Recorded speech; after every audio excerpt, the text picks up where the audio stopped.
रमेश नाम का बहुत गरीब लड़का था। उसकी 3 बहनें थीं। उसकी माँ गुजर गई थी और उसके बाप ने दूसरी शादी कर ली थी। रमेश की दूसरी माँ कुछ काम नहीं करती थी। उसका बाप अपनी दूसरी माँ को अपने साथ कमरे में ही रखता और बच्चों पर ध्यान नहीं देता था। सारा काम चारों बच्चे करते थे, फिर भी वो बच्चों को डांटती रहती थी। रमेश की एक बड़ी बहन थी जो पैरों से विकलांग थी।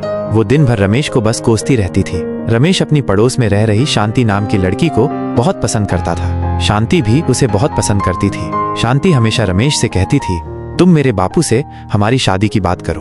रमेश अक्सर ये बात टाल देता था। वो जानता था कि शांति के बापू रमेश की गरीबी के कारण कभी शादी के लिए नहीं मानेंगे। शांति अक्सर अपनी बातें अपने दोस्त रवि नाम के लड़के से शेयर करती थी। रवि उम्र में शांति से छोटा था, लेकिन फिर भी वो भी शांति को थोड़ा बहुत पसंद करता था।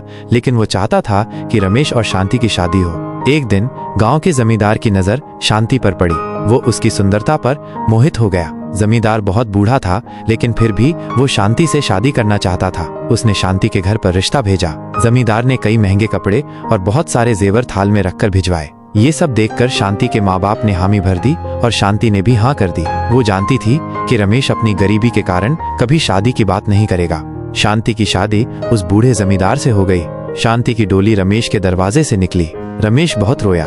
रवि को भी थोड़ा सा दुख था कि शांति ने एक बूढ़े जमींदार से शादी की, लेकिन वो कर भी क्या सकता था। शांति का हवेली में अच्छे से स्वागत हुआ। कुछ दिन बाद शांति अपने मायके गई।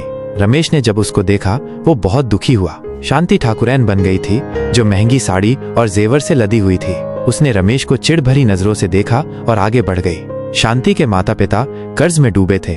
उन्होंने अपना घर गिरवी रखा था। उनके पास कुछ नहीं था। शांति की माँ ने शांति से पैसे मांगे तो शांति ने इनकार कर दिया कि मेरे पास कुछ नहीं है। शांति के पास पैसे थे, लेकिन उसने नहीं दिए। उसने कहा, माँ, ये पैसे मेरे आने वाले समय में काम आएंगे, और अपना सामान लेकर उसी वक्त हवेली चली गई।